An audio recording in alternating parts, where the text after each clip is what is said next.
Okay, let's start without wasting time.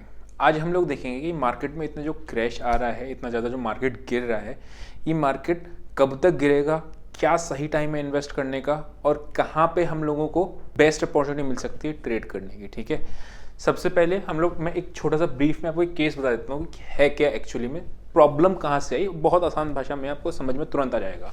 ठीक है, ये एक बैंक है, ठीक है, आपका सिल्वर गेट बैंक है।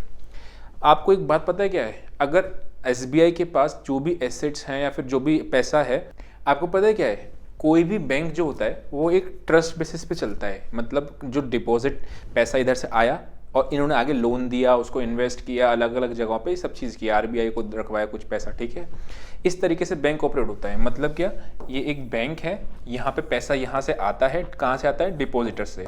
डिपॉजिटर मतलब जैसे हम और आप बैंकों में पैसा डिपॉजिट करते हैं, ये जैसे कि आपका current account and saving account होता है, मेजरली ये बैंकों का यहाँ से पैसा उठाते हैं। ठीक है, डिपॉजिटर से। अब ये आगे इसमें क्या करते हैं, ये इसी को लोन प्रोवाइड करते हैं। ठीक है, चाहे वो अब कोई बैंक रिटेल लोन ज़्यादा करता है, कोई ऑटो लोन ज़्यादा करता है, कोई कॉर्पोरेट लोन ज़्यादा करता है। आपको याद होगा येस बैंक जो डूबा था वो इसलिए डूबा था क्योंकि उसके मेजरली लोन जो थे वो कॉर्पोरेट लोन थे, और जो कॉर्पोरेट लोन में एक दो बड़े भी डिफॉल्ट कर जाते हैं तो फिर वो बैंक पे दिक्कत कर जाता है। ठीक है, तो ये लोन देता है। अब सिल्वर गेट बैंक ने क्या किया, यहाँ से डिपॉजिटर का जो पैसा आता था ये मेजरली आपका स्टार्टअप से आता था। ठीक है, बहुत ईजी सा है, कोई रॉकेट साइंस नहीं, एक बार में समझ में आ जाएगा। अब SVB ने क्या किया, पैसा आया बहुत ज़्यादा इनके पास। जब गवर्नमेंट ने नोट प्रिंटिंग करी थी तो इनके पास पैसा आना शुरू हो गया बहुत तेज़ी से, तो इनके पास पैसा यहाँ से डिपॉजिटर से बढ़ता गया। अब जब ये आगे लोन दे रहे थे, लोन के साथ साथ इन्होंने क्या किया, कुछ सिक्योरिटीज़ में भी इन्वेस्ट किया। ठीक है, वो सिक्योरिटीज़ में इन्वेस्ट करने के बाद कि यहाँ से आपको कुछ पैसा मिल जाएगा। अब हुआ क्या, US गवर्नमेंट ने आपका ये इंटरेस्ट रेट आपके बढ़ाने चालू कर दिए, जिससे होता, देखो एक छोटा सा आपको बता देता हूँ, बॉन्ड डील्स अगर जितना ज़्यादा बढ़ता जाएगा बॉन्ड का प्राइसेस उतना कम होता जाएगा। ये हम लोग कभी और देखेंगे कि कैसे डिस्कस करना है इसमें। अभी फिलहाल ये देखते हैं, लेट से इन्होंने 100 रुपये इन्वेस्ट किए, उस 100 रुपये की वैल्यू हो गई 90 रुपये। कोई बात नहीं, 100 रुपये का 90 रुपये हो जाएगा तो कोई फ़र्क थोड़ी पड़ रहा है।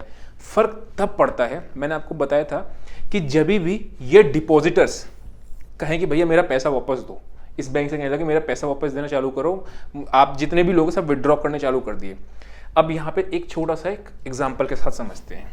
ठीक है, लेट्स से यहाँ पे इस बैंक ने $1000 लिए, एग्जाम्पल लेते हैं, रुपए में भी कन्वर्ट कर सकते हो जैसा। ठीक है, ये पैसा लिया इन्होंने, इस पैसे में से इन्होंने कुछ CRR SLR वहाँ पे भी होते हैं, जैसे कि आपको लिक्विडिटी मेंटेन करनी होती है। ठीक है, लेट्स से उन्होंने $250 जो हैं आपके उसमें रख दी, CRR मतलब कैश रिजर्व करा कि कोई अगर अचानक से लेने आ जाए तो मैं उसमें से पैसे दूँ।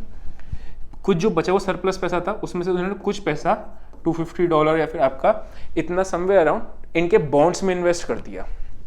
ठीक है, कोई बात नहीं, बाकी इनका अदर्स वगैरह में भी होता है। अब हुआ क्या, जब ये $1000 के पूरे $800 $900 लोग लेने आ गए तो हुआ क्या, पैसा कहाँ से लाए, क्योंकि ये तो मेंटेन करना ही करना है। ठीक है, और यहाँ पे आपकी जो एसेट्स हैं उसको बेचें। अब एसेट जब ये बेचने गए, सोचो गवर्नमेंट सिक्योरिटीज के बॉन्ड तक सेफ नहीं रहे, मतलब ये बेचने गए तो उनका जो $250 था ना, इसकी जगह पे इनको मिले $200। एग्जाम्पल ले रहे हैं, एक्चुअल लॉस था $1.8 बिलियन का। ठीक है, तो यहाँ पे इनका अमाउंट कम पड़ गया। अब ये यहाँ पे जो शॉर्टफॉल पड़ा, इधर ये विड्रॉ करने आ गए, और करो और विड्रॉ करो और विड्रॉ करो, और इधर इनके पास लिक्विडिटी थी नहीं। इसीलिए ऐसा कहा गया था कि बहुत से एनालिस्ट थे जो कह रहे थे कि अगर आप इंटरेस्ट रेट इस तरीके से बढ़ाएंगे तो आपका हुआ क्या, इवेंचुअली पैसा आप दे नहीं पाएंगे, लिक्विडिटी सारी सक कर लेंगे। तो अगर कोई सारा का सारा पैसा विड्रॉ करने आ गया तो होगा क्या, यही सेम केस हुआ था आपका ICICI बैंक के केस में। ठीक है, इसमें हुआ क्या था, अच्छा ये बड़ी इंटरेस्टिंग स्टोरी है इसकी भी। यहाँ पे एक अफवाह फैल गई थी कि ICICI बैंक जो है वो डूबने वाला है। ठीक है, लोग क्या करा, पैसा विड्रॉ करने पहुंच गए, सब लोगों की लाइन लग गई ATM के आगे, सारा पैसा कि हमारा पैसा ना डूब जाए, हमारा पैसा ना डूब जाए, और पैसा विड्रॉ करने चले गए। अब हुआ क्या, सेम प्रॉब्लम यही है जो सिल्वर गेट वाली है, लेकिन वहाँ RBI ने उसको बैक किया। और आपको पता है उस टाइम पे हमारे सर भी बता देते कि हेलीकॉप्टर से पैसे आए थे, मतलब जो ATM में इधर पैसा वो विड्रॉ कर रहे हैं और इधर वो ATM से पैसा आपका वापस भर रहे हैं, मतलब हेलीकॉप्टर्स के थ्रू लोगों के अंदर विश्वास होना चाहिए कि पैसा उनका सेफ है। तो ये वहां से उस क्राइसिस से आपका उभर के आ गया था ICICI बैंक। लेकिन सिल्वर गेट नहीं उभर पाया बिकॉज उधर से आपका कोई सपोर्ट नहीं मिला। अभी क्रेडिट स्विस वगैरह का भी चल रहा है कि इसका भी सेम दिक्कत होने वाली है। अब ये सब चीज़ें होती क्यों हैं?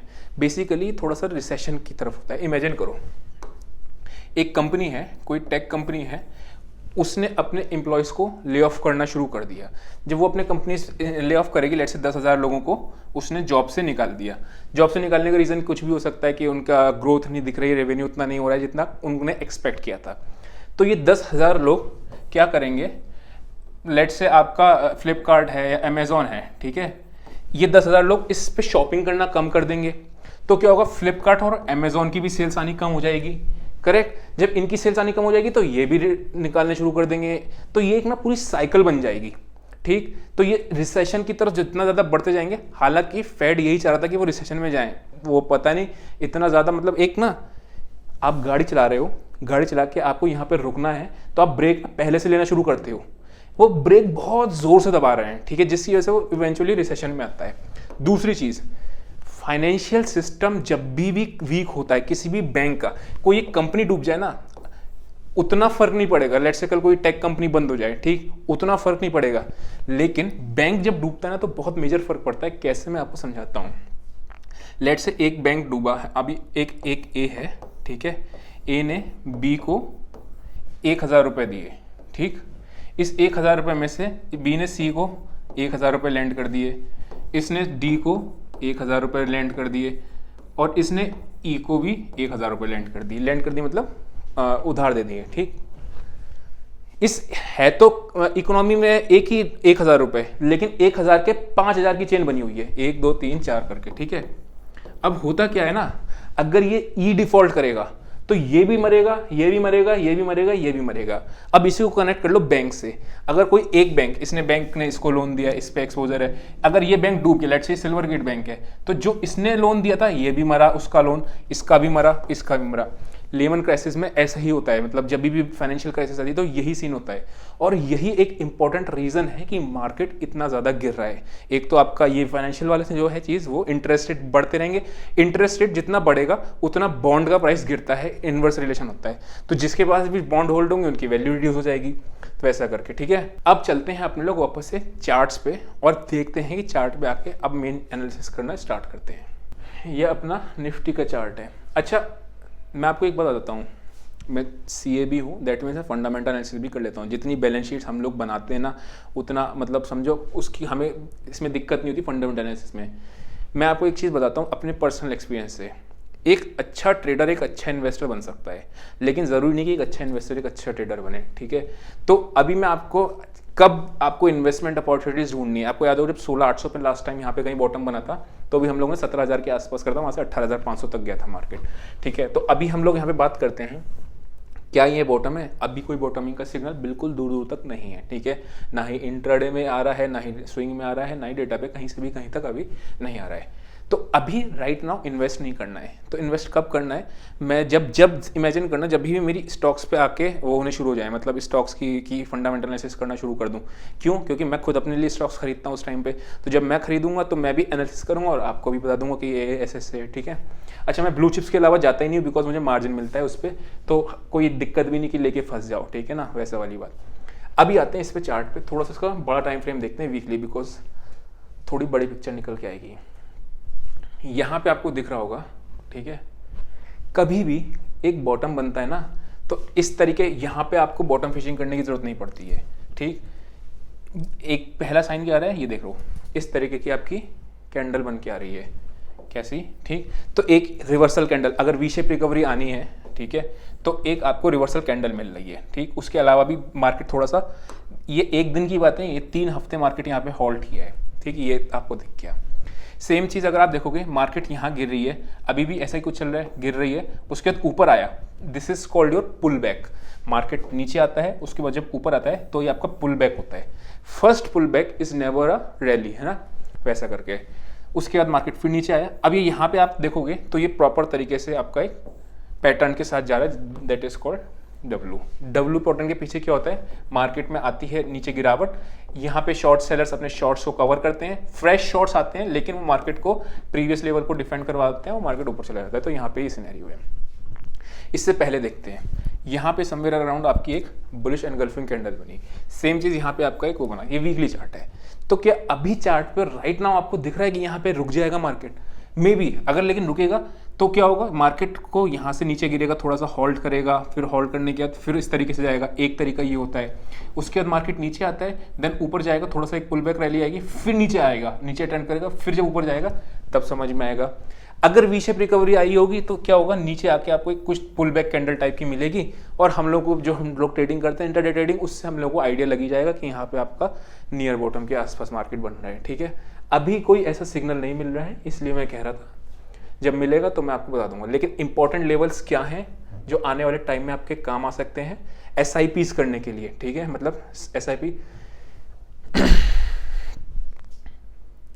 एक चीज हमेशा याद रखना, बेयर मार्केट में आपकी SIPs होती हैं, बुल मार्केट में आपकी लमसम इन्वेस्टमेंट होता है। क्यों?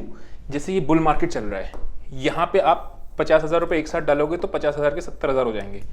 यहाँ पे अगर आप डालोगे ना, इस जगह पे अगर आप डालोगे, जैसे लेट से आपने कर डाला, तो आपका इन्वेस्टमेंट वैल्यू 50,000 रुपये से नीचे एकदम आ जाएगी, फिर 50,000 का 60,000 हो पाएगा दोबारा चाहेगा तो। लेकिन आप यहाँ पे इन्वेस्ट कर रहे हो, थोड़ा यहाँ इन्वेस्ट कर रहे हो, थोड़ा यहाँ इन्वेस्ट कर रहे हो, तो वैसे करोगे तो SIP बेयर मार्केट में, यानी इन शॉर्ट क्या है crux, SIP is beneficial in bear market, lump sum is beneficial in आपका ये बुल मार्केट। ठीक है, एक इंपॉर्टेंट लेवल ये है, ये लेवल निकल के आ रहा है आपका 16,000। देखो आएगी या नहीं आएगी वो बात की बात है, हमारे को पैसा बचाना भी पैसा कमाना ही होता है। ये आ रहा है आपका 16,700-800 के आसपास। तो मैं पर्सनली यहाँ पे भी इन्वेस्ट नहीं करूँगा, हो सकता है ऐसे रैली करके ऊपर भी चले जाए, लेकिन अगर मुझे इस लेवल के आसपास मिलेगा या फिर इसे थोड़ा सा ऊपर कहीं मिल जाए 15,800 के आसपास, फर्स्ट चंक ऑफ इन्वेस्टमेंट मैं इसमें यहाँ पे करूँगा। ठीक है, उसमें क्यों करूँगा, SIP के थ्रू करूँगा, ऐसा नहीं कि फुल सारा का सारा भी लगा दूंगा, सारा का सारा तब लगाऊंगा जब एक कोई बॉटमिंग का सिग्नल वगैरह आपको मिल जाएगा तब। ठीक है, सारा तो मैं कभी भी नहीं लगाता हूँ, क्योंकि कभी भी क्रैश का खतरा तो हमेशा ही मार्केट में रहता है ना, तो हमेशा 20 to 30% ऑफ योर कैश की लिक्विडिटी हमेशा मेंटेन रहे, चाहे कुछ भी हो जाए, क्योंकि पता नहीं ना कितना नीचे जाएगा। जैसे कोरोना क्रैश आया था, तब मैंने 7,600 पे आपका बॉटम बना था, हमें नहीं पता था 7,600 जाएगा, मैंने इन्वेस्टमेंट अपना स्टार्ट किया था 8,500 पे, हालांकि मैं उसमें 12,000 पे निकल गया था, वो अलग कहानी है, लेकिन अभी मैं आपको बताता हूँ तो इस तरीके से होता है। अब एक बार एक बैंक निफ्टी की एनालिसिस कर लेते हैं। बैंक निफ्टी में अगर आप देखोगे तो आपको क्या दिख रहा है, ऊपर गया मार्केट, यहाँ पे एक इसने दे दिया। अब ये आपका एक इंपॉर्टेंट लेवल था, एक 41,800, ये हम लोग कई बार हम लोगों ने इंटरडे डेली एनालिसिस में इस चीज़ को हम लोगों ने डिस्कस कर चुके हैं, जो कि एक डिसाइसिवली आपका टूट चुका है। ठीक है, एक चीज़ याद रखना, ये video is not meant for intraday trading, उसके लिए तो मैं डेली एनालिसिस अलग से डालता हूँ। ये उनके लिए है जो कि शॉर्ट टर्म इन्वेस्टमेंट अपॉर्चुनिटीज ढूंढते हैं, वो सब करने के लिए। ठीक है, क्यों इंट्राडे के लिए नहीं, बिकॉज इंट्राडे में तो बाउंसेस आते हैं, डेट कट आपको 400 पॉइंट ऊपर मिल जाएगा। आज मॉर्निंग अगर आप एक टेलीग्राम पे देखोगे, मॉर्निंग में हमने क्या मैसेज डाला था फ्री वाले ग्रुप में, कि ये एक रैली है, ओवरऑल टेक्सचर बेरिश ही है, आप इसमें फंसना नहीं है ना, तो वो आपको दिख रहा होगा। तो वो चीज़ है, तो वो गलती नहीं करनी है। ठीक है, कि आप इंट्राडे का सोच के ट्रेड ले रहे हो, आप एंट्री कर रहे हो मार्केट में, इन्वेस्ट कर रहे हो लॉन्ग टर्म के लिए, और आप एंट्री ले रहे हो इंट्राडे की तरह, वो नहीं करना। ठीक है, अभी मार्केट में देखोगे तो मार्केट ऊपर गया, देन मार्केट नीचे आया, देन ऊपर जाके ये दिख रहा है। ठीक है, क्या क्या लेवल्स निकल के आ रहे थे, पहला लेवल तो आपका यहीं पे निकल के आ रहा है पास में 38,500 के आसपास का।